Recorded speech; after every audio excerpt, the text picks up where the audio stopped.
시청자 여러분, JTBC 뉴스룸을 시작하겠습니다. 이제 대선까지는 엿새만이 남았고 사전투표는 당장 내일 시작됩니다. 오늘부터는 새로 실시한 여론조사를 공개할 수 없는 공표 금지 기간도 시작됐는데 JTBC가 어제 오후까지 실시한 마지막 여론조사 결과, 마지막으로 짚어본 대선 민심을 공개합니다.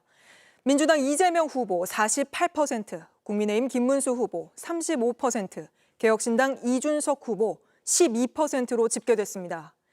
특히 캐스팅 보트를 쥔 중도층에선 격차가 더 커지는 걸로 나타났는데 조보경 기자가 그 결과를 상세히 전해드립니다. JTBC의 5차 여론조사 결과 응답자의 48%는 이재명 더불어민주당 후보에 투표하겠다고 답했습니다.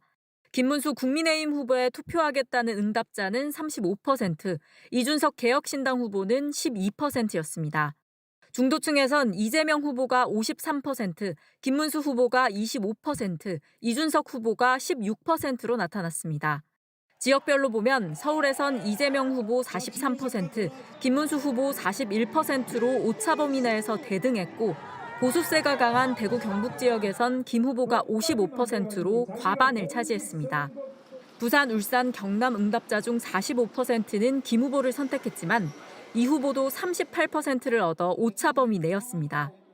주요 후보 3명만을 대상으로 한 3자 가상 대결 추이를 살펴보면 이재명 후보는 줄곧 절반 가까운 지지세를 유지해 48%를 기록했습니다. 김문수 후보는 34%였고 이준석 후보는 14%를 기록했습니다. 이달 초 조사와 비교해 이 후보는 변동이 없는 반면 김 후보와 이준석 후보는 각각 6%포인트씩 오른 걸로 나타났습니다. 한편 투표 의사를 묻는 질문에는 88%가 반드시 투표하겠다고 대답했습니다. 지난번 조사 때보다 5%포인트 오른 것으로 선거일이 다가오면서 지지층이 결집하는 모습입니다. 투표 시기와 관련해선 60%가 선거 당일에, 38%는 사전투표일에 투표하겠다고 했습니다. 다만 사전투표를 하겠다는 사람들이 이재명 후보 지지자 중에서는 58%로 더 많은 반면 김문수 후보 지지층에선 12%로 차이를 보였습니다. JTBC 조보경입니다. JTBC는 유권자들이 이번 대선을 어떻게 인식하고 있는지도 물었습니다. 내란을 심판하는 선거란 주장에 대해선 64%가 공감한다고 답했고 민주당의 방탄 독재를 막는 선거라는 데에는 의견이 팽팽하게 갈렸습니다. 김재현 기자입니다. JTBC는 유권자들에게 각 후보의 대선 프레임에 얼마나 공감하는지 물었습니다.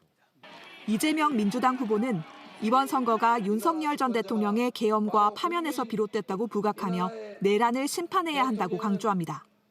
응답자들의 64%는 이번 선거가 내란 심판 선거라는 주장에 대해 공감한다고 답했습니다.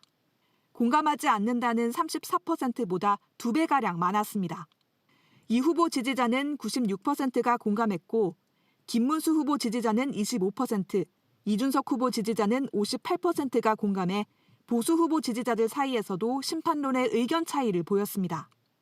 김문수 국민의힘 후보는 유죄 판결을 피하기 위한 이재명 후보의 방탄 독재를 막아야 한다고 강조합니다. 이번 대선이 방탄 독재를 막는 선거인지에 대해 응답자의 49%가 공감한다, 48%는 공감하지 않는다고 답했습니다. 오차 범위 내에서 의견이 팽팽하게 갈린 겁니다. 윤석열 전 대통령의 탈당, 대통령의 당무 개입 차단 등 국민의힘과 김 후보가 전임 정부와 충분히 거리를 두고 있는지에 대해선 응답자의 60%가 충분하지 않다고 답했습니다. 대법관 수를 늘리거나 모든 판결의 헌법 소원을 가능케 하는 법안을 발의하는 등 민주당이 사법부를 견제하려는 시도에 대해 응답자의 절반 이상인 52%가 공감하지 않는다고 답했습니다. JTBC 김재현입니다. JTBC 여론조사에서 나타난 이번 대선의 관전 포인트들을 유정화 기자와 이어서 짚어보겠습니다. 자, 유 기자, 첫 번째 관전 포인트는 뭔가요? 네, 첫 번째는 TK, PK 민심입니다. 바로 국민의힘 지지세가 강한 영남권이죠.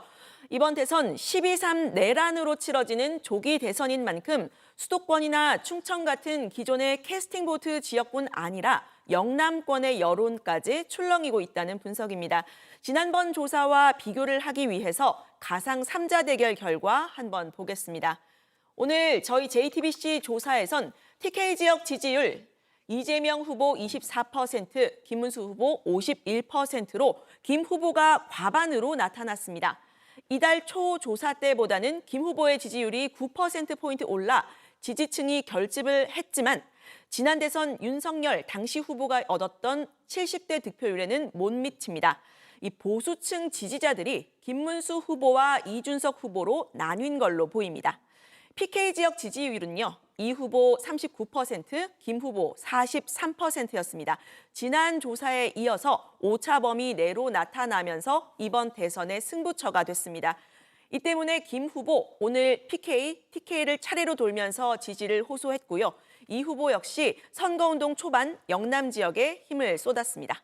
네, 이번에 영남권에서 정말 어떻게 나올지 지켜봐야 할 것 같습니다. 두 번째 관전 포인트는 어딘가요? 네, 두 번째 관전 포인트는 집토끼냐 산토끼냐입니다. 네. 사실 오늘이 국민의힘이 말한 이준석 후보와의 단일화 시한이었는데 양측 모두 단념한 것 같습니다. 여론조사 수치상으로도 단일화 효과 나타나지 않는데요. 이재명 후보 지지율 48%였죠. 김문수, 이준석 후보와 합치면 단순 합계로 47%, 1%포인트 차인데요. 하지만 이 김 후보로 단일화가 될 경우에 이 후보의 지지율은 과반이고 김 후보와의 격차는 11%포인트 차, 오차 범위 바뀝니다. 이 후보로 단일화가 될 경우에는 두 사람 격차는 13%포인트로 오히려 벌어지고요. 이 경우에는 황교안 후보의 지지율이 6%로 나타나는 점이 눈에 띄는데요. 같은 이 범보수 후보지만 김 후보는 전통 보수층, 즉 집토끼 중심, 이 후보는 유동투표층, 즉 산토끼 중심이라서 두 후보의 지지층이 겹치지 않는 겁니다. 특히 이번 조사에서는 1, 2차 TV토론 이후에 2030 세대에서 이준석 후보의 지지율이 오른 것으로 나타났습니다. 이 후보의 지지율이 20%대로 뛰어서 보시는 것처럼 세 후보 간의 격차가 오차 범위 내로 들어오는 건데요. 다만 어제 3차 TV토론에서 있었던 이 후보의 이 문제의 발언이 새로운 변수로 떠오른 상태입니다. 네, 그게 또 새로운 변수죠. 어쨌든 단순 합산한 결과가 그대로 반영되진 않는다. 이게 저희 여론조사 결과로도 또 확인이 됐군요. 세 번째 관전 포인트는 뭔가요? 네, 세 번째 관전 포인트 마지막 부동층은입니다. 이 바로 내일부터 네. 대선 사전 투표가 이제 시작이 되는데요. 아직 지지 후보를 정하지 못한 마지막 남은 부동층 바로 20대입니다. 2030 지지율 다시 한번 보실까요?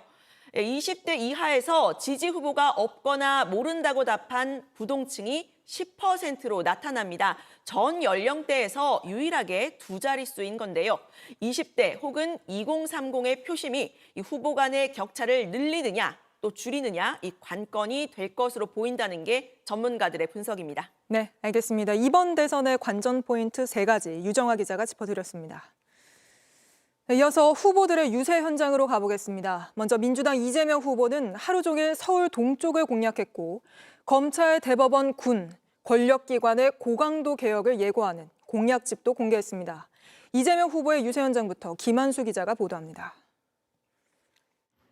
이재명 더불어민주당 대선 후보는 오늘 공개한 공약집 내용을 설명하면서 나라가 어려워 돈이 많이 드는 정책은 일단 줄였다고 설명했습니다. 지난 3년 동안에 좀 엉터리 국정 때문에 경제 상황이 너무 나쁩니다.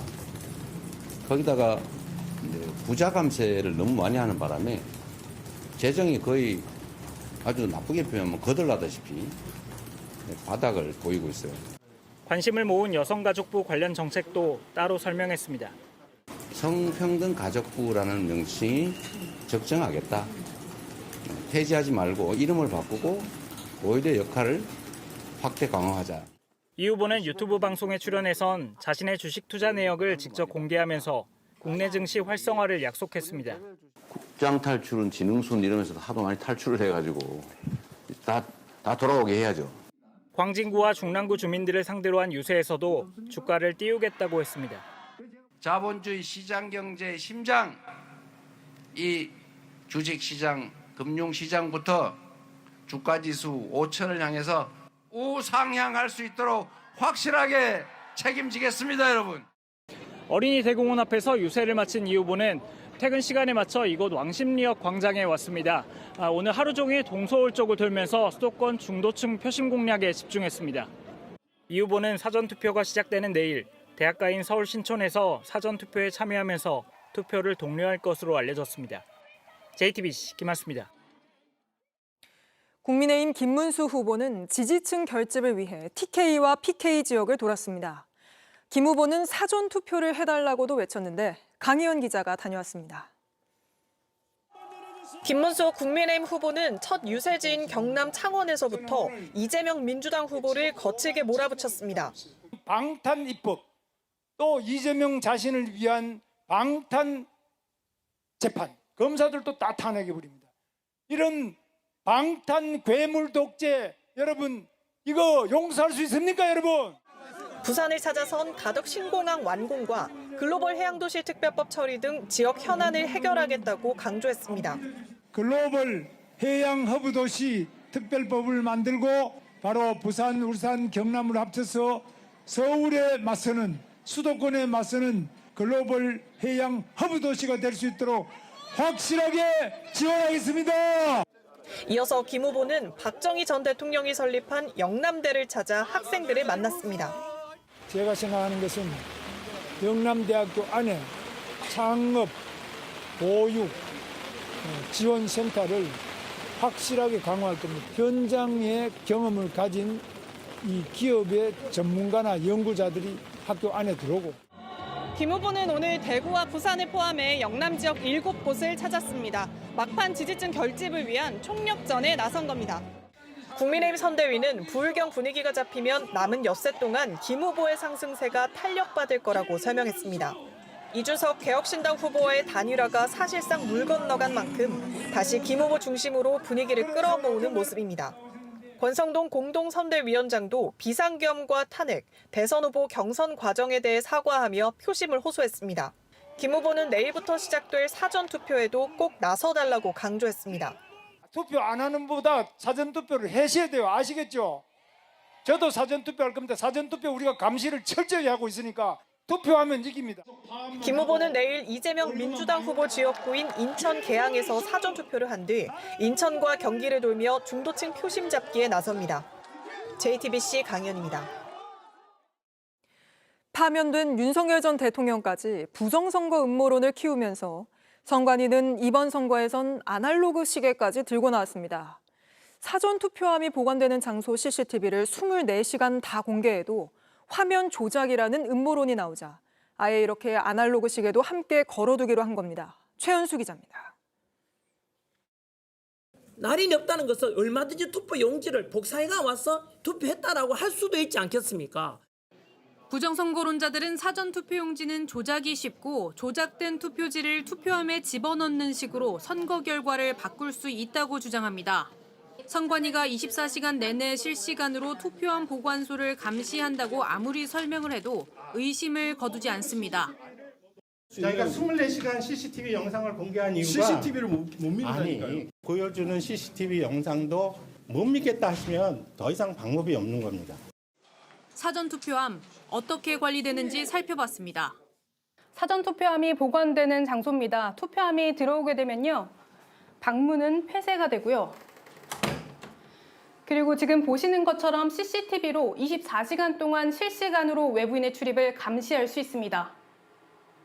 이 화면, 일반 시민들이 오가며 언제든 볼 수 있게 17곳 시도선관위 청사 외부에 모니터까지 설치했습니다.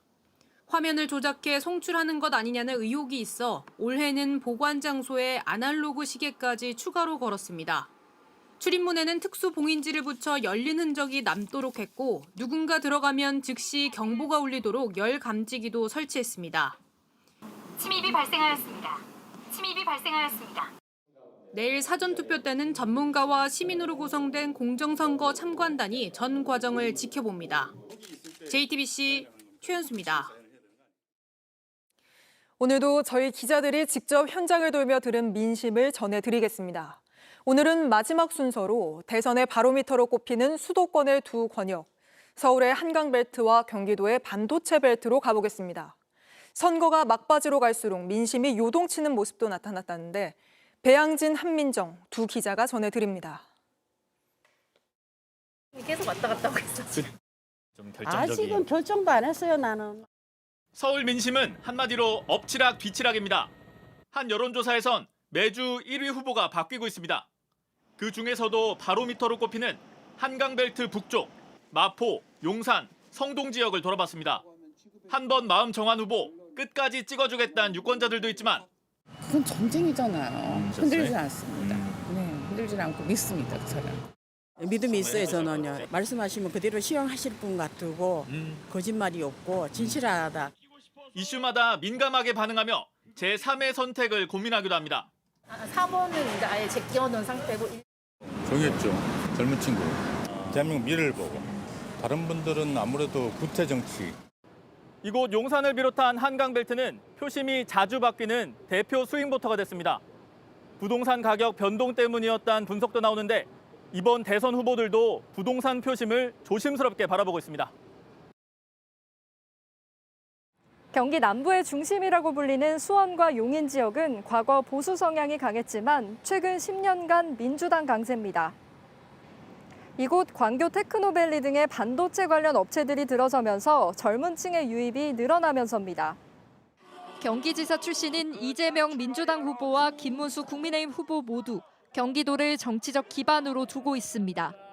지난 20대 대선 때 경기 지역의 득표율은 이재명 후보가 50.94%로 윤석열 당시 국민의힘 후보 45.62%보다 앞섰습니다.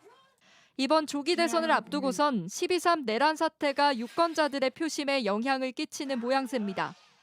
계엄 이런 거는 사실 21세기 사는 이 세상이 없어야 되는 일인데 벌어진 일이고 책임지지 않으면 나중에 후대에도 문제가 생길 거다 이거. 말뿐이 아닌 행동으로 보여줄 후보를 찾는다고 했습니다. 두 사람 다 이력을 보면은 사실 좀 괜찮은 이력들이 있으신 분들이어서 판단하기가 객관적으로는 쉽지 않을 거예요. 하던 행동이나 이런 것들이 다 영상이나 이런 기록으로 남아 있잖아요. 거대 양당 기득권과 기성 정치 틀에서 벗어난 후보를 원한다고도 했습니다. 확실히 젊은 층에선 반감이 좀 있지 않을까요? 사전투표가 하루 앞으로 다가온 가운데 수도권 표심은 여전히 요동치고 있습니다. JTBC 한민정, 배양진입니다. 개혁신당 이준석 후보가 마지막 TV 토론에서 한 발언으로 거센 비판을 받고 있습니다. 시민단체들은 잇따라 명백한 언어 성폭력이라며 후보직 사퇴하라고 잇따라 성명을 냈고 민주당은 물론 국민의힘도 부적절한 발언이었다고 비판했습니다. 유한울 기자입니다. 문제의 발언은 이준석 개혁신당 대선 후보가 여성 혐오에 대해 질문하는 과정에서 나왔습니다. 만약에 어떤 사람이 여성에 대해 가지고 얘기할 때 여성의 그러면 이거는 여성 혐오에 해당합니까? 아닙니까? 그건 뭐 답변하지 않겠습니다. 이재명 민주당 후보의 아들로 추정되는 인물과 관련된 의혹을 우회적으로 공격하기 위한 질문이었습니다. 그냥 뭐 안타깝다 이 정도 하겠습니다. 이 후보는 그러면서도 대한민국의 비전을 전해야 할 대선이 입에 올릴 수도 없는 혐오의 언어로 채워지고 있다는 글로 이준석 후보를 겨냥했습니다. 직접 질문을 받았던 권영국 민주노동당 후보는 이 후보를 거세게 비판하며 사퇴를 요구했습니다. 상대방을 공격할 때 자기 최소한의 도덕적인 기준도 이제 없는 거죠. 상대방을 죽이고 악마화하고 나쁜 후보로 만드는데 전력을 기울인. 민주당 등 범진보 진영에선 의원직 제명과 국회 윤리위 제소 목소리도 나오는 상황입니다. 이 후보의 단일화를 노리던 국민의힘 역시 부적절하다는 입장을 분명히 했습니다. 적절치 못한 발언이라고 생각하고 있습니다. 여성 시민단체 등은 이 후보의 발언을 명백한 언어적 성폭력으로 규정했고 공직선거법, 정보통신망법 위반 등의 혐의로 이 후보에 대한 고발도 잇따르고 있습니다. JTBC 유한울입니다. 이렇게 비판이 쏟아졌지만 이준석 후보는 순화해서 말할 방법이 없다거나 진보 진영의 위선이라고 맞섰습니다. 유세중 지나가는 시민까지 항의하자 결국 사과를 하긴 했지만 정당한 질문이었다는 주장을 굽히지 않고 있습니다. 김필중 기자입니다. 이준석 개혁신당 후보 여성 신체를 언급한 발언이 논란이 되자 오늘 아침 소셜미디어에 입장을 밝혔습니다. 방송인 점을 고려해 최대한 정제해 물었다며 그런데도 답을 유보한 건 민주 진보 진영의 위선이라고 주장했습니다. 권영국 민주노동당 후보가 이재명 더불어민주당 후보 아들에 대한 질문이라 피했다는 취지입니다. 하지만 비판은 전방위적으로 쏟아졌고 유세중 시민으로부터 항의까지 받았습니다. 그리고 유권자들에게 사과하실 적 없으세요? 제가 질의응답 중이니까요. 나중에. 죄송합니다. 결국 이 후보는 사과했습니다. 불편한 국민들이 있을 수 있다는 것은 저도 알고 있었고 그리고 그에 대해 가지고는 제가 심심한 사과를 하겠습니다. 그러면서도 최대한 순화해 질문한 거라고 했습니다. 순화해가지고 제가 표현한 것이고 그에 대해서 어떻게 더 순화해야 될지는 잘 모르겠습니다. 그런 언행이 만약에 사실이라고 한다면은 그것은 충분히 검증이 필요한 사안이다. 2017년 대선 때 심상정 당시 정의당 후보가 홍준표 당시 자유한국당 후보의 자서전에 있던 돼지발정제를 지적한 걸 언급하며 왜 기준이 다르냐고 하기도 했습니다. 같은 기준을 놓고 본다면 저 개인에게는 돼지발정제가 굉장히 충격적인 그 당시에 용어였거든요. 그러니까 저는 그런 잣대라는 것이 그냥 고무줄 잣대가 돼서는 안 된다. 이 후보는 자신에 대한 고발에 맞대응도 예고했습니다. JTBC 김필준입니다. 세 차례의 TV 토론 끝에 남은 건 네거티브 발언들 뿐이었습니다. 정책을 제대로 검증하기 위해선 토론 진행 방식을 바꾸고 토론 기회도 늘려야 한다는 지적이 나옵니다. 박사라 기자입니다. 열흘간 세 차례 이뤄진 대선 TV 토론. 정책 검증은 부실한 반면 후보들 간 네거티브 공방에만 치우친 것 아니냐는 비판이 토론 기간 내내 나왔습니다. 김문수 후보는 윤석열 아바타다. 이재명 후보야말로 부패, 부정, 비리, 범죄의 우두머리. 정책 토론을 하려다가도 시간이 부족해 답변이 끊기는 장면도 종종 나왔습니다. 아니 답변 시간을 주셔야 된다니까요. 지금 왜 자꾸 그렇게 하십니까? 하세요. 아니 8초 남겨놓고 무슨 답변을 하라는 겁니까? 전문가들은 토론이 주제와 다른 방향으로 흐르면 미국처럼 사회자가 적극 제재하거나 후보 간 양자 토론 시간을 넉넉히 배분하는 등 형식 변화를 고민해 볼 때라고 말했습니다. 우리는 사회자도 없이 주도권 토론이라고 하는 이상한 포맷까지 더해져서 이게 오히려 아주 그냥 후보들끼리 비방만 하고 비판만 하는 걸로 그냥 흐른다. 미국의 대선 후보 토론처럼 사회자가 추가 질문을 하는 등 적극적으로 토론에 개입할 필요가 있다는 겁니다. 현재 지상파 토론 3회에 그치는 토론 횟수를 늘려야 한다는 지적도 나왔습니다. 한 번은 진보 쪽 이제 매체가 한번 운영하고 또 한 번은 보수 쪽 매체가 운영해가지고 그렇게 하면 사회자의 편파성에 대한 그 시비가 붙을 수가 없어요. JTBC가 앞선 1, 2차 대선 TV 토론 이후 각 후보들에 대한 지지 여부에 영향을 받았느냐고 물었습니다. 큰 영향이 없었다가 42%, 지지하던 후보의 호감도가 강해졌거나 반대로 약해졌다는 게 41%였습니다. 지지하는 후보가 없었는데 생기거나 다른 후보로 바뀌었다는 응답은 8%뿐이었습니다. 이번 토론이 표심을 좌우할 만큼의 큰 영향은 주지 못했다는 겁니다. JTBC 박사라입니다.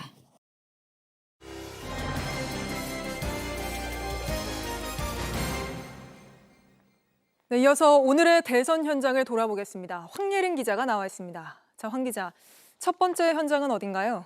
네, 오늘은 후보 3명을 모두 따라가 보겠습니다. 후보들 모두 내일 사전 투표를 한다고 밝혔습니다. 이재명 민주당 후보는 대학가인 서울 신촌에서, 이준석 개혁신당 후보는 지역구인 동탄에서 합니다. 김문수 국민의힘 후보도 내일 사전 투표를 하는데 이재명 후보 지역구인 인천 계양을에서 한다고 밝혔습니다. 네, 결국 김문수 후보도 사전 투표를 하는군요. 과거에는 김 후보가 부정선거를 주장해왔지만 최근에는 또 지지자들에게 사전 투표 독려하고 있죠. 네, 오늘 이렇게 사전 투표를 독려하는 전화를 돌리기도 했습니다. 김문수입니다. 저도 사전 투표에 참여하겠습니다. 걱정 마시고 꼭 사전 투표에 참여해 주시기 바랍니다. 유세 현장에선 직접 투표지에 도장을 찍는 퍼포먼스를 진행했습니다. 앞서 여론조사에서 전해드렸듯 김 후보 지지자 중 사전 투표하겠다는 사람 12%로 10명 중 1명꼴입니다. 그래서인지 김 후보도 최대한 지지층의 사전 투표를 올리려고 하는 걸로 보이는데요. 부정선거를 믿는 지지층도 있다고 의식한 듯 이런 발언도 했습니다. 직접 들어보겠습니다. 만약에 사전투표에 부정이 있다고 생각하면 바로 신고를 하세요. 여기 위원장님들이나 국회의원님들 또는 어디든지 신고하시면 달려가서 사전투표하는 거 적발하면 완전히 판을 뒤집을 수 있습니다. 다만 김 후보는 기자들에게 부정선거에 대해선 실제 사례는 없다고 밝혔습니다. 네, 다음은 어디로 가볼까요? 한덕수 전 총리에게 가보겠습니다. 한 전 총리 오늘 페이스북에 김문수 국민의힘 대선 후보를 응원하고 지지하는 마음으로 나부터 내일 아침 일찍 가까운 투표소에 가려 한다고 적었습니다. 김 후보와 포옹한 사진도 올렸습니다. 이 사진 지난 11일 국민의힘 대선 후보가 김 후보로 확정된 날 찍힌 건데 이날 이후 계속 침묵을 지키다 오늘 처음으로 공개적인 메시지를 낸 겁니다. 네, 한덕수 전 총리 정치권 떠난다고 했었는데 왜 갑자기 등장한 건가요? 네, 한 전 총리가 공개 메시지를 밝힌 시점 묘하게도요. 어제 경찰이 내란 동조 혐의로 수사를 받고 있는 한 전 총리에 대해 이달 중순부터 출국 금지를 했다고 밝힌 다음 날입니다. 네, 또 다음 날에 이렇게 등장을 한 그런 상황입니다. 정치권에. 국민의힘에서는 일단 반기는 모습이라고요. 네, 권성동 국민의힘 원내대표는 자신이 설득했다고 밝혔습니다. 제가 지난 주말에 많이 설득했습니다. 지지선언 해야 된다. 생각의 차이가 있다 하더라도 하나가 될 때 이재명의 집권을 저지하고 김문수를 대통령 만들 수 있다. 이렇게 설득했습니다. 잘했죠? 사전투표 이후로도 지원할 수 있다는 분위기도 감지됩니다. 한덕수 전 총리와 관련해서는 저희가 언론에 공개될 수 있을 때 좀 말씀을 드릴 수 있도록 하겠습니다. 네, 마지막 현장도 바로 가보죠. 네, 중앙선관위가 고발한 현장입니다. 중앙선관위는 오늘 부정선거 주장단체와 그 단체를 설립한 대표자를 고발한다고 밝혔습니다. 부정선거 부패 방지대와 황교안 무소속 후보로 알려졌는데 대선 후보를 고발하는 건 이례적입니다. 네, 대선 후보 고발하는 건 저는 처음 보는 것 같은데 혐의가 뭔가요? 공직선거법 위반입니다. 선관위가 부정선거에 대해 사실관계를 설명하고 주요 선거 과정을 공개했는데도 계속 음모론을 퍼뜨리며 업무를 방해했다고 밝혔습니다. 무엇보다 사전투표 관리관들이 협박을 받아서 불안해하고 있다고도 했습니다. 네, 황 후보의 입장은 뭔가요? 황 후보 페이스북에 전혀 사실이 아니라며 명백한 정치 탄압이라고 반박했습니다. 정치 탄압이라고요? 네, 맞습니다. 대선 예비 후보가 된 다음에 부패 방지대의 총괄 대표직을 사임했다고도 밝혔습니다. 알겠습니다. 오늘 현장은 여기까지 돌아보겠습니다. 황예린 기자였습니다. 네, 계속해서 김건희 여사 측이 받은 샤넬백 수사 소식입니다. 검찰이 김 여사의 수행비서가 문제의 샤넬백들을 다른 제품으로 교환할 때 동행했던 여성의 자택 등을 압수수색했습니다. 이 여성은 김 여사의 지인이면서 대통령실 관저공사에 참여했던 업체 21g을 운영하는 대표의 부인입니다. 먼저 양빈현 기자입니다. 윤석열 전 대통령 당선 이후 통일교 측이 김건희 여사 선물이라며 건넨 샤넬백은 최소 2개로 파악됩니다. 각각 800만 원대, 1,200만 원대 상품으로 합치면 2천만 원이 넘습니다. 당시 샤넬백을 받은 건진법사는 김 여사 수행비서인 유경옥 씨에게 전달했습니다. 유 씨는 김 여사에게 전달하지 않고 두 상품 모두 교환한 후 건진법사에게 돌려줬다는 입장입니다. 건진법사 지시로 유 씨가 약 300만 원 웃돈을 얹어 여러 상품으로 바꿨다는 겁니다. 최근 검찰은 두 번째 교환 당시 매장에 따라간 한 여성을 확인하고 수사선상에 올렸습니다. 유 씨는 이 여성이 샤넬 최우수 고객이어서 같이 가달라고 했다고 검찰에 진술했습니다. 최우수 고객에 대한 샤넬의 여러 혜택 때문에 편의상 동행을 요청했다는 취지입니다. 혹시라도 내방하셔서 뭔가 직원분과 따로 소통하는 고객님들께서는 이제 그런 부분을 문의하실 수는 있지만 일반적으로는 진행하고 있지는 않습니다. 이른바 샤넬 VVIP라는 이 여성, 인테리어 업체 21g 대표의 부인입니다. 이 업체는 윤석열 정부 초기 대통령 관저공사에 참여했고 코바나 컨텐츠 사무실 설계와 시공을 맡기도 했습니다. 업체 대표는 김 여사 국민대 디자인 전문대학원 동문으로 김 여사의 오랜 지인입니다. 이들 모두 70년대생 동년배로 검찰은 친분이 깊다고 보고 있습니다. 특히 검찰이 최근 21g 대표 자택 등을 압수수색한 사실도 취재 결과 확인됐습니다. 김 여사 수행비서와 김 여사 지인이 함께 샤넬백을 교환하러 간 걸 포착한 검찰은 샤넬 가방 등이 이곳에 있을 가능성이 있다고 판단한 겁니다. 하지만 자택 압수수색 당시 샤넬 가방 등은 발견되지 않았습니다. 취재진은 지난주부터 압수수색 등에 대한 입장을 묻기 위해 해당 업체 측에 여러 차례 연락했지만 답을 받지 못했습니다. 6천만 원대 그라프 다이아 목걸이와 2천만 원대 샤넬 가방 행방 등을 추적하는 검찰. 김건희 여사 지인들로 수사를 확대하고 있습니다. JTBC 양빈현입니다. 이렇게 보신 것처럼 김 여사 곁을 10년 넘게 지킨 수행 비서와 김 여사의 오랜 지인의 부인이 함께 샤넬백을 교환한 걸로 드러났습니다. 특히 이 시점엔 김 여사 지인의 업체 21g이 대통령 관저 공사를 진행하고 있었습니다. 그런데도 김 여사 측은 여전히 모르는 일이란 입장입니다. 이어서 정인아 기자입니다. 김건희 여사의 수행비서 유경옥 씨가 샤넬 가방을 교환한 시점은 2022년 4월과 7월입니다. 인테리어 업체 21g의 대표 부인이 동행한 건 7월입니다. 21g이 수의 계약을 따낸 대통령 관저공사에 한창이던 때입니다. 감사원 감사 보고서에 따르면 2022년 4월 말 당시 인수위가 21g을 시공업체로 선정했고 5월 15일 공사를 시작했습니다. 대통령실과 21g이 관저공사로 긴밀히 소통할 시기에 대통령실 행정관이던 유경옥 씨와 21g 대표 아내가 김 여사 선물로 전달된 샤넬 가방을 교환하러 함께 간 겁니다. 21g 대표 김모 씨는 김 여사와 국민대 대학원 동기 사이로 김 여사의 코바나 컨텐츠와 꾸준히 협업해왔습니다. 김 씨는 21g 설립 전에도 코바나 컨텐츠가 여는 전시회장 디자인에 참여했습니다. 코바나 컨텐츠의 마지막 전시가 열린 2019년에도 21g이 전시장 디자인을 담당했습니다.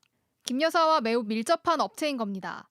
심지어 관련 자격이 없는데도 대통령 관저 공사 계약을 따내 특혜 논란도 있었습니다. 국가 1급 시설인 대통령 관저 공사를 진행하며 불법 계약, 불법 하도급, 무자격 공사 등 불법 공사와 특혜 의혹의 당사자들이 출석을 거부하고 있습니다. 김 여사 선물로 들어온 샤넬 가방을 김 여사의 수행비서와 김 여사와 밀접한 업체 측이 함께 교환을 하러 갔지만 건진 법사와 김 여사 측 모두 김 여사는 모르는 일이라는 입장을 고수하고 있습니다. JTBC 정인아입니다. 윤 전 대통령이 계엄 전후 집중적으로 사용했던 경호처 비화폰을 직무가 정지된 뒤에도 한 달 가까이 반납하지 않았던 걸로 확인됐습니다. 그러다 공수처가 체포영장 집행에 나선 시점에 갑자기 반납했는데 체포 가능성에 대비해 비화폰을 숨기려 한 게 아니냐는 의혹이 제기됩니다. 조혜연 기자의 단독 보도입니다. 윤석열 전 대통령은 비상계엄 때 경호처 비화폰으로 군 사령관들에게 지시를 내렸습니다. 곽종근 전 특전사령관이 지시를 폭로하기 직전에도 비화폰으로 전화를 걸었습니다. 세 번째는 12월 6일 날 오전 상황이었습니다. JTBC는 경호처가 정리한 윤 전 대통령의 비화폰 지급과 반납 내역을 확보했습니다. 사용자는 대통령, 취임 당일인 2022년 5월 10일 지급됐고 2025년 1월 8일에 반납됐습니다. 지난해 12월 14일 국회의 탄핵안 가결로 직무가 정지된 뒤에도 26일간이나 비화폰을 반납하지 않은 겁니다.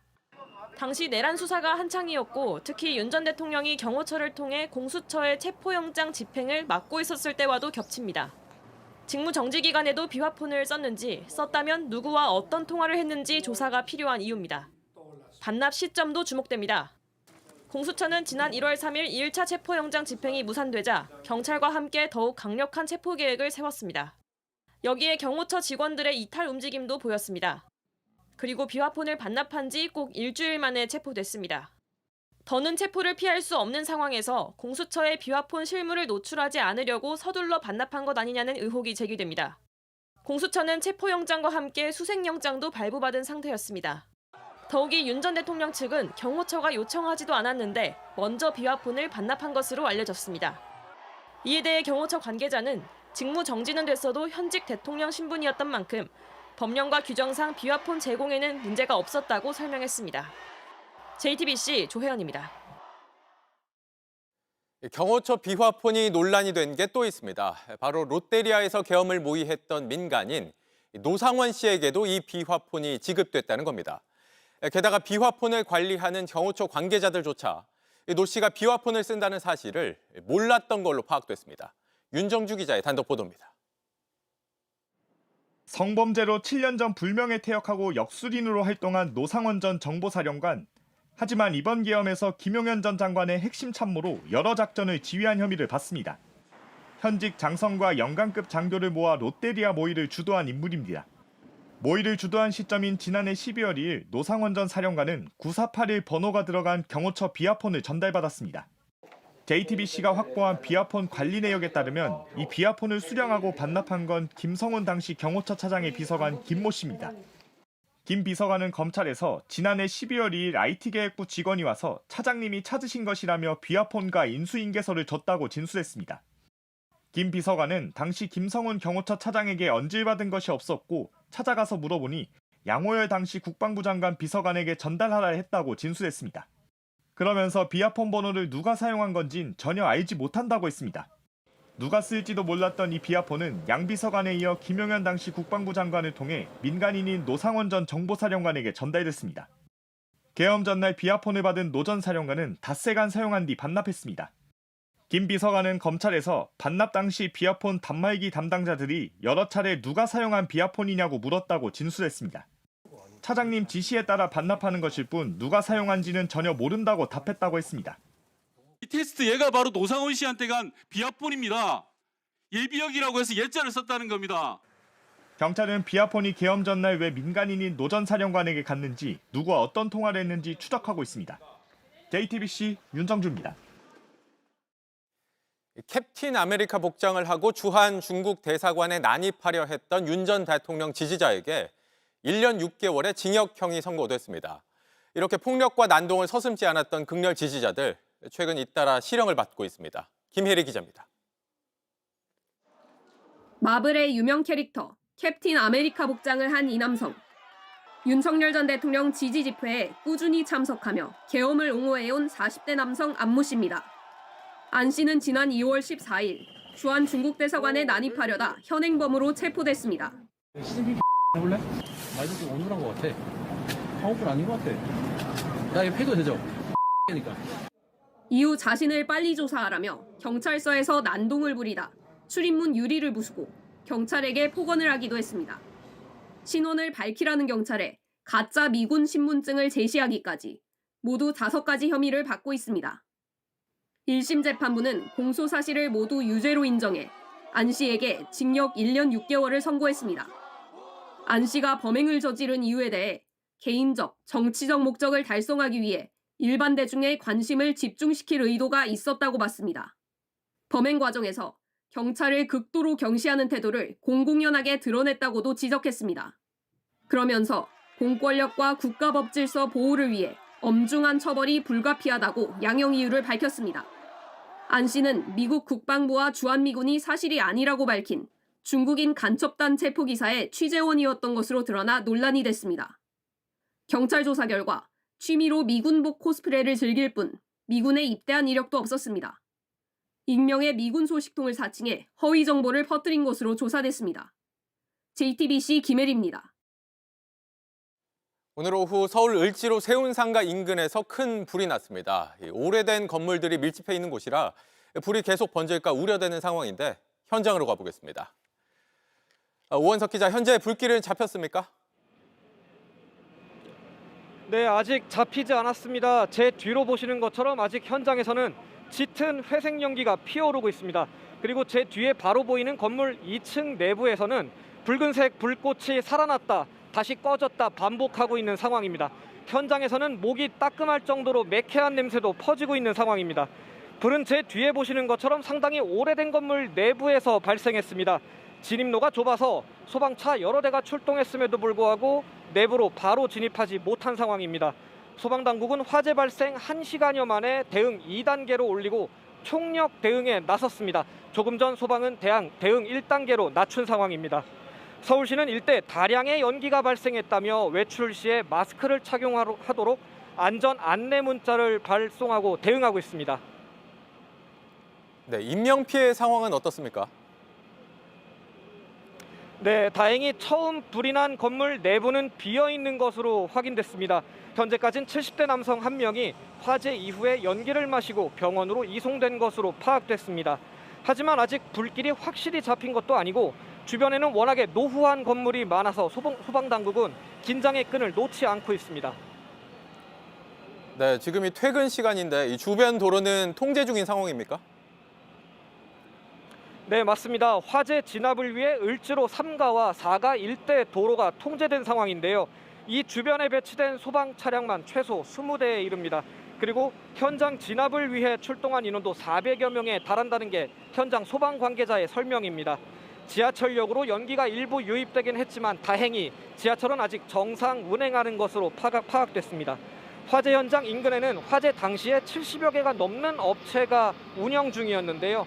연기가 건물 내부로 진입하면서 일부 업체는 직원들을 조기 퇴근시키는 조치도 취하기도 했습니다. 지금까지 을지로 화재 현장에서 JTBC 오원석입니다.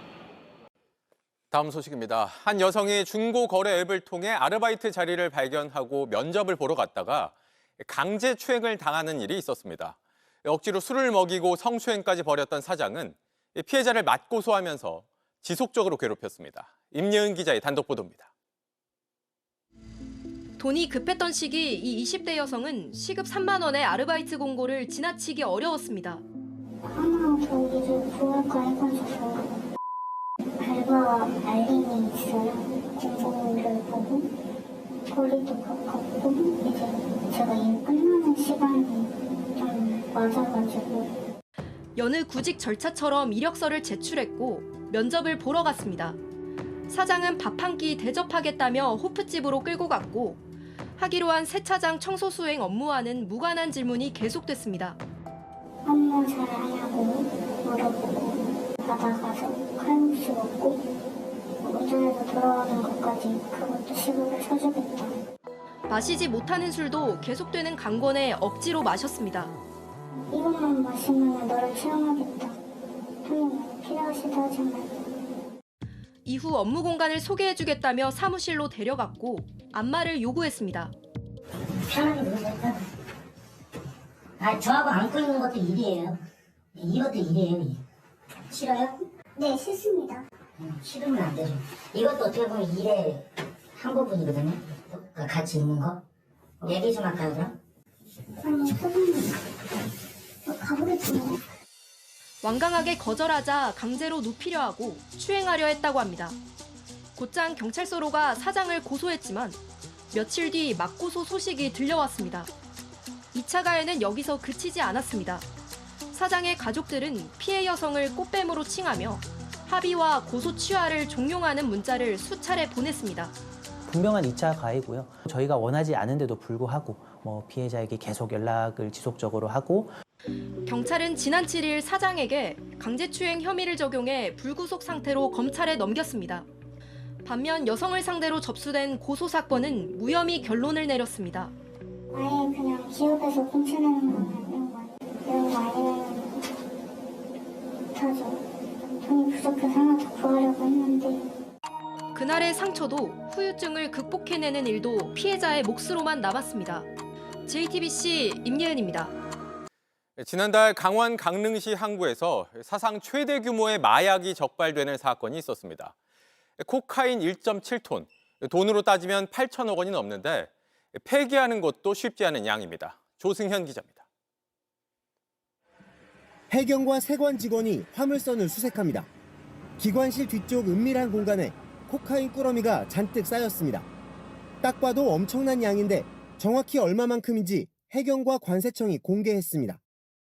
여기 네모난 블록 안에 이 진짜 코카인이 1kg씩 담겨 있습니다. 이런 블록 1,690개를 압수했는데 바닥에 펼쳐보니 단상 위를 가득 채울 정도로 양이 많습니다. 8,450억 원어치 5,700만 명이 한꺼번에 투약할 수 있는 국내에서 적발된 것 가운데 가장 많은 양입니다. 국제 마약 조직원들은 지난 2월 페루 인근을 항해하던 화물선에 이 코카인을 옮겨 실었습니다. 화물선 선원 20명 가운데 8명이 범행을 돕거나 눈감아줬습니다. 이후 마약을 내리려고 4차례 시도했지만 모두 실패했습니다. 그동안 마약 조직과 선원이 주고받은 메신저에 모든 과정이 고스란히 남았습니다. 수사본부는 선원 4명을 구속하고 나머지 4명과 마약 조직원 6명을 쫓고 있습니다. 압수한 마약은 폐기해야 하는데 이것도 쉽지 않습니다. 통상적인 폐기는 소각을 하는데 이 양이 워낙 방대해서 검찰하고 협의를 해봐야 될 것 같습니다. 어떻게 처리해야 될지. 이번 사건은 미국 연방수사국 FBI가 준 첩보로 해결했습니다. 국제 마약 조직이 연루된 범죄 정보를 우린 미국 등 해외 정보기관에 거의 전적으로 의존하고 있습니다. 이번 사건을 계기로 예산과 인력을 늘리고 자체 정보력을 키우는 일이 시급해 보입니다. JTBC 조승현입니다. 예비 부부들이 결혼식장과 이른바 스드메를 준비하는 데 드는 비용이 평균 2,100만 원에 달하는 걸로 나타났습니다. 서울 강남은 3,400만 원을 넘어서는 상황인데 업계는 여전히 관행을 내세우고 있습니다. 전다빈 기자입니다. 이달 초 웨딩 박람회에서 한 스드메 대행업체와 계약을 맺은 예비 신부 A씨. 그런데 계약 당시 90만 원대라던 스튜디오 촬영비가 알고 보니 60만 원이란 사실을 나중에 알게 됐습니다. 스드메를 토탈 패키지로 팔다 보니까 개별 가격에 대한 고지를 안 해주세요. 그 홈페이지 들어가도 가격 정찰제라고 사기당한 느낌이었어요. 뒤통수를 맞았다는 생각에 환불을 요청했지만 업체 측이 거부하면서 현재 계약 파기 분쟁을 벌이고 있습니다. 이런 사례를 줄이기 위해 한국소비자원이 처음으로 결혼 서비스 관련 가격 조사 결과를 공개했습니다. 결혼식장과 식대, 스드메에 드는 평균 비용은 2,100만 원 선으로 지역별로는 서울 강남이 3,400만 원으로 가장 비쌌고 경상도가 1,200만 원으로 가장 낮았습니다. 스튜디오 촬영 출장비와 새벽 메이크업 등 각 서비스마다 붙는 추가 옵션도 60개에 육박했습니다. 웨딩 카페 키워드 중에 하나가 추가금 방어라는 키워드가 있어요. 추가금을 요구했다. 이거 방어 잘 하셔라 그러시니까 이거를 공부해오고 가야 된다는 게 좀 억울하죠. 다만 이런 정보 공개만으로 결혼 서비스 시장의 오랜 관행이 단번에 바뀌긴 어려워 보입니다. 실제 이번 조사에서 스드메 대행업체 10곳 중 9곳은 최소 가격 정보조차 공개하지 않았습니다. 이걸 강제할 수단이 없기 때문인데 스드메 대행업체를 법으로 규제하는 결혼서비스법은 현재 국회 계류 중입니다. 일부의 단가를 알려주는 게 아니라 개별 단가를 정확하게 표기를 해야 된다라고 업체 측에서 미리 지금 계약하시면은 취할 촬영 불가능하시다라는 걸 고지를 해주는 게 맞는 것 같고요. JTBC 전다빈입니다. 인권단체 국제 엠네스티가 대선 후보들에게 10대 인권 의제를 물었습니다. 개헌부터 사형제 폐지, 차별금지, 젠더 등 총 35가지 질문을 보냈는데 김문수 후보는 아예 답변을 보내지 않았습니다. 나머지 후보들은 어떻게 답했는지 김희란 기자가 단독 보도합니다. 엠네스티가 지난 13일 대선 후보들에게 보낸 인권 질의서입니다. 10개 분야 35가지 질문이 담겼습니다. 이재명, 이준석, 권영국 후보는 답을 보냈고 김문수 후보는 제출하지 않았습니다. 인권이 제한되지 않도록 계엄령 및 관련 법률 개정에 대해 이준석, 권영국 후보는 추진 의사를 밝혔습니다. 이재명 후보는 답변 선택 대신 12.3 계엄을 무의로 그치게 한 핵심은 불법 지시를 사실상 거부한 군장병의 양심과 용기라는 의견을 남겼습니다. 국가보안법 폐지 또는 전면 개정에선 이준석 후보가 일부 추진을, 권영국 후보가 추진 의사를 밝혔습니다. 이재명 후보는 국가보안법을 이용해 표현의 자유를 합법적으로 행사하는 이들을 위협하는 일은 결코 없을 것이라는 의견을 냈습니다. 성소수자 차별을 금지하는 차별금지법 제정과 군대 내 남성 간 성관계를 처벌하는 군형법 조항 폐지에선 이준석 후보가 추진 불가, 이재명 후보는 입장을 표명하지 않았습니다. 이재명 후보는 사형제 폐지에도 별도 의견을 내지 않았고 이준석 후보는 추진 불가, 권영국 후보는 추진 의사를 밝혔습니다. 엠네스티는 후보들이 인권 의제에 제한적인 태도를 보였다고 지적했습니다. 12.3 비상계엄 사태 이후로 인권을 중심에 둔 리더십이 그 어느 때보다도 절실하게 요구되는 상황인데요. 근데 주요 대선 후보들이 인권 정책에 대해서 명확한 비전이나 이행 의지를 보여주지 못하고 있어서 좀 우려가 많이 되는 상황입니다. 엠네스티의 대선 후보 질의는 지난 2017년 19대 때 시작됐고 이번이 세 번째입니다. JTBC 김희란입니다.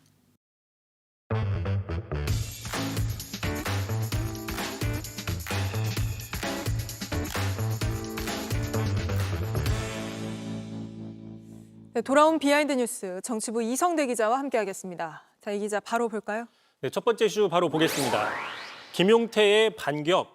오늘 하루 이준석 후보의 TV 토론 발언이 큰 논란을 일으키고 있었죠.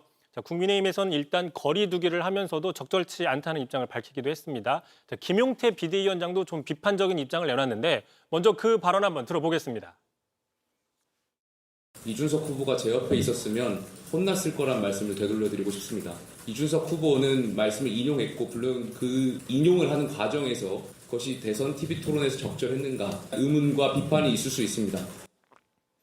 네, 내 옆에 있었으면 혼났을 거다. 이준석 후보가 김용태 위원장에게 했던 말인데 이걸 바로 되돌려줬군요. 그렇습니다. 앞서서 최근이었죠. 김용태 위원장이 배우자 검증 토론을 하자 이렇게 제안을 하니까 황당하다라고 비판하면서 했던 얘기인데 일단 이 발언도 먼저 들어보겠습니다. 2주도 안 남긴 시간 속에서 또 시간 낭비하겠다는 것을 전략으로 삼을 수 있겠습니까? 저는 김용태 위원장이 앞에 있었으면 저한테 엄청 혼났을 겁니다.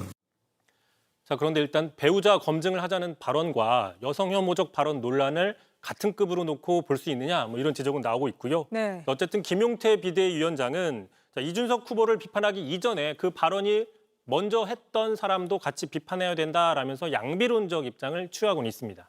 국민의힘은 이준석 후보를 향해서 계속 단일화 구애를 해왔잖아요. 근데 이거는 아무래도 이제는 시간상 어려워진 상황이죠. 그렇습니다. 그런 상황이다 보니까 이제는 단일화 대신 김문수 후보로 지지층을 결집시켜야 되는 상황입니다. 마침 이런 상황에서 이준석 후보의 발언 논란이 터진 것이죠.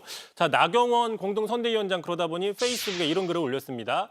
자, 막장 욕설이나 뭐 인성 도덕성 모두 빵점인 후보가 있지만 또 그 막장 욕설을 지적한답시고 방송에서 할 말 못할 말 구분하지 못하고 전 국민 앞에서 똑같이 옮긴 그 판단력이 참담한 후보라면서 이준석 후보를 상당히 강한 어조로 비판하기도 했습니다. 네.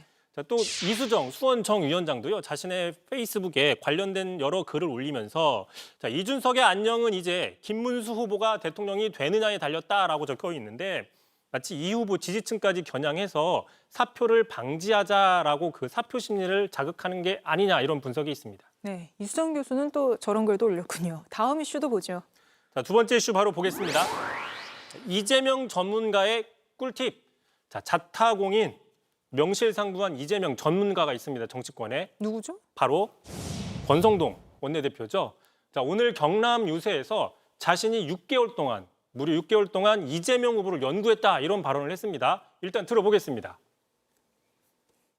이재명이 제일 잘하는데 원내대표하면서 제가 6개월 동안 연구했어요. 6개월 동안. 이재명에 대해서 6개월 동안 연구했는데 이 친구 원내대표가 아니라 복제자. 참고로 앞서 어제였죠. 권성동 원내대표가 자신이 대학교 2년 선배라면서 대학 시절에 이재명 후보의 교육을 잘못 시켰다라고 얘기한 적이 있었고요. 이 발언을 오늘도 또 했습니다.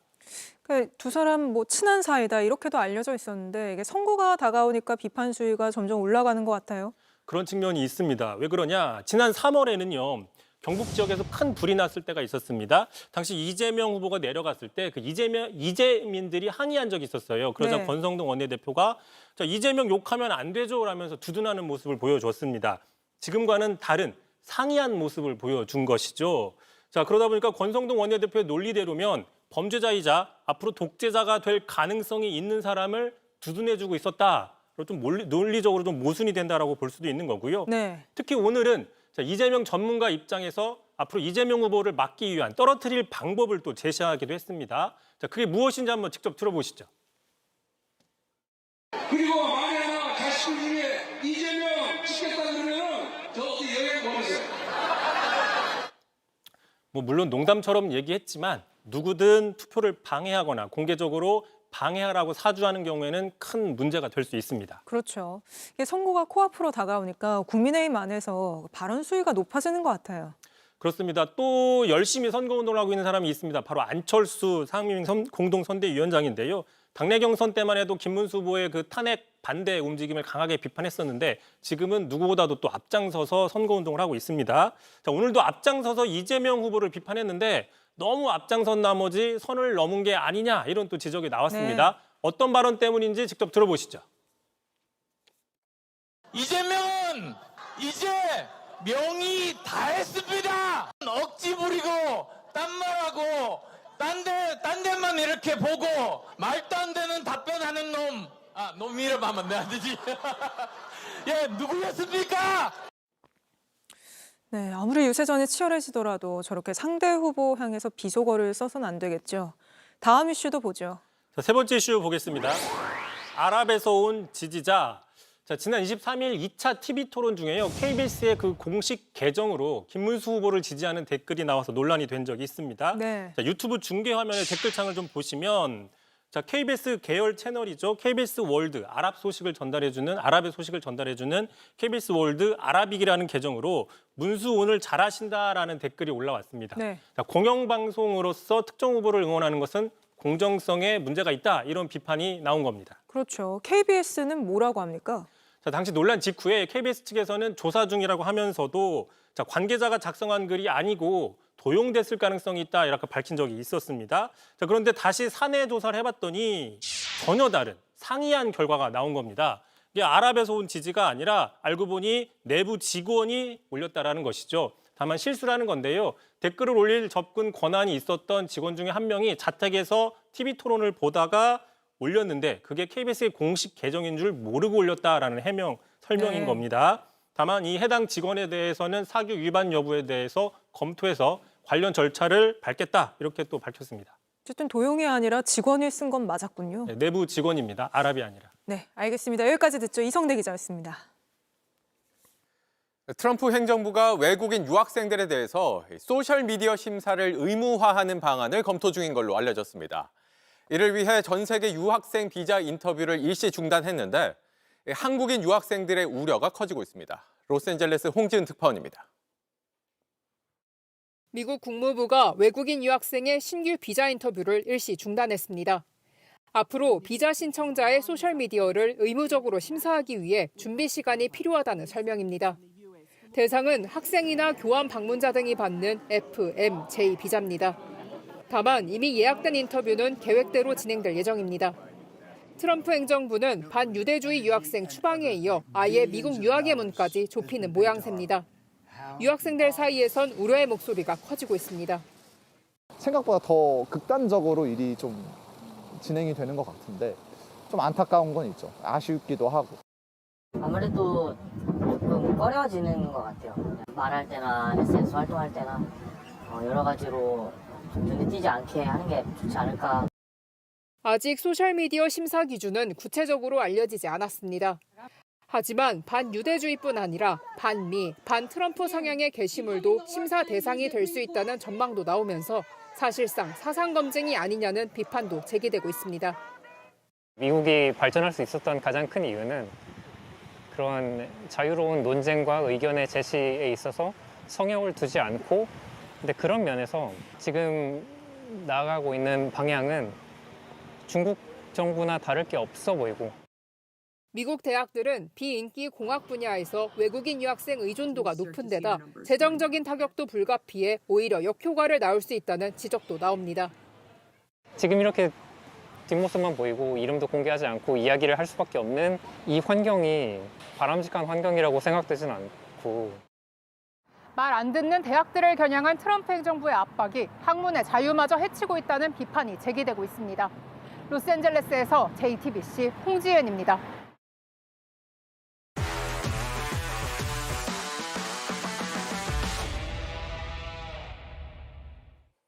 스포츠 뉴스입니다. 올해 야구 호수비 영상을 모아보면 아마 이 선수가 가장 많을 겁니다. 오죽하면 안타 지우개라고 불릴까요? 선두 LG는 요즘 박혜민 선수 수비 보는 맛에 푹 빠져 있습니다. 오늘 한화전에선 어떨까요? 양정진 기자입니다. 한화 타자들에겐 박혜민의 수비가 높은 담장보다 더 크게 느껴집니다. 이건 안타다 확신하더라도 타구가 중견수 쪽으로 가면 끝까지 지켜봐야 합니다. 잡아내는군요. 단언컨대 박혜민 선수 아니면 못 잡아요. LG 임찬규는 한화전에서 중견수 쪽으로 박수를 보내기 바빴습니다. 저는 뭐 그렇게 호수비라고 생각을 안 해서. 정작 본인은 무덤덤했지만 한화 최재훈의 짧은 타구를 앞까지 달려나와 잡은 것도, 펜스에 맞나 싶었던 플로리얼의 공을 지워낸 것도 모두 박혜민이었습니다. 1, 2위 팀 간 가슴 졸이는 대결이었기에 이런 호수비 하나가 주는 차이는 클 수밖에 없었습니다. 이른바 안타 삭제 장면은 올해 한화전에서 두드러졌습니다. 한 달 전엔 홈런 같았던 최은성의 타구를 담장을 딛고 올라가 걷어내기까지 했습니다. 장면 하나하나에 양팀 팬들의 응원과 원망이 교차할 수밖에 없습니다. 솔직히 박혜민 선수가 없었으면 좋았을 것 같아요. 타격이 좋지 않아도 호수비들 덕분에 이제 선수를 차마 미워할 수 없게 되는. 한화와 LG가 만난 잠실구장은 이틀 연속 만원 관중이 들어찼습니다. 오늘은 한화가 선제 홈런으로 앞서갔습니다. 1회 초 선두타자 플로리얼이 잡아당긴 타구는 우중간으로 높게 날아갔고 이번엔 쫓아온 박혜민의 키를 넘겨 관중석에 꽂혔습니다. 박혜민은 오늘 역시 문현빈의 안타성 타구를 지워내며 팬들의 환호를 끌어냈습니다. JTBC 양정진입니다. 수비 3명을 가볍게 흐트러뜨립니다. 그러곤 이렇게 아주 멋진 골을 만들어냈는데요. 이때 한쪽 눈이 심하게 부어오른 상태였는데 골문이 제대로 보이긴 했을까요? 우리 축구는 요즘 이 선수, 전진우에 꽂혀 있습니다. 이혜원 기자입니다. 전진우는 경기 시작 8분 만에 쓰러졌습니다. 공중볼을 놓고 다투다 넘어져선 발을 동동 굴렀습니다. 다행히 크게 다치진 않았는지 다시 뛰기 시작했습니다. 머리에 감아준 붕대마저 벗어 던졌지만 카메라에 잡힌 눈두덩이는 퉁퉁 부어올랐습니다. 공이 보이긴 할까 걱정했는데 후반 20분 번쩍했습니다. 왼쪽 측면에서 공을 잡고서 밀고 들어갔고 수비 3명을 허둥대게 하더니 오른발로 가볍게 감아찼습니다. 이 선수가 2025년 현재 K리그 최고의 선수 그리고 대한민국 국가대표 선수입니다. 이걸 뛰어야 되나 말아야 되나 했는데 솔직히 경기장에 있을 때가 제일 좀 행복하게 해가지고 그냥 경기 계속 뛰고 싶어서. 6분 뒤 다시 왼쪽을 휘젓더니 넘어지면서 패스를 찔러줘 이영재의 골을 돕기까지 했습니다. 전진우는 2018년 프로에 데뷔해 작년까지 100경기를 넘게 치르고도 13골을 기록했습니다. 그런데 올 시즌은 16경기에서 벌써 11골을 터뜨렸습니다. 갑작스럽게 튀어올라 아무도 예상 못했던 득점 1위도 낚아챘습니다. 소름 돋게 할 정도로 그림 같은 골도 쌓여만 갑니다. 덕분에 그토록 바라던 축구 대표팀의 부름까지 받았습니다. 제 이름만 너무 몇 번이나 봤던 것 같아요. 사실 좀 믿기지 않는 그런 순간이었고. 팬들에겐 축구를 시작할 때 이름 전세진이 더 익숙합니다. 축구를 잘하고 싶어 3년 전 전진우로 이름을 바꿨고 올해 전북에서 포획 감독과 만나면서 이름 그대로 전진하는 축구를 풀어놓고 있습니다. JTBC 이혜원입니다.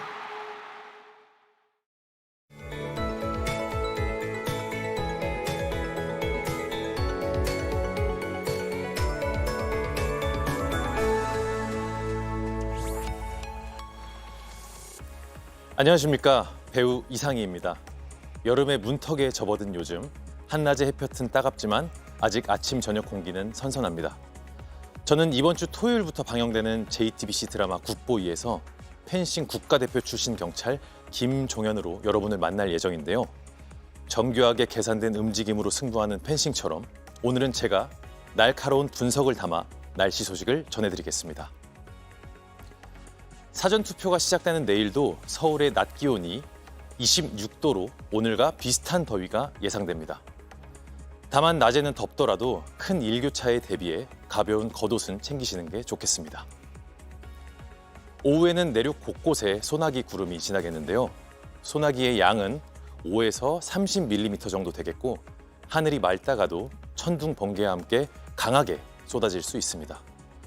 투표하러 가시는 길 휴대가 편한 우산을 챙기시는 게 좋겠습니다. 낮 동안에는 자외선이 강하겠고 서울과 경기 남부는 미세먼지 농도가 나쁨 수준을 보이겠습니다. 아침 기온은 청주 16도, 부산은 15도로 출발하겠습니다. 낮 기온은 춘천 26도, 대전과 광주는 28도까지 오르겠습니다. 본격적인 여름이 시작되는 주말에는 날씨가 더욱더 더워지겠습니다. 건강한 여름 나시기 바랍니다. 날씨였습니다. 이상입니다. 뉴스룸 저희가 준비한 소식은 여기까지입니다. 시청해주신 여러분 고맙습니다.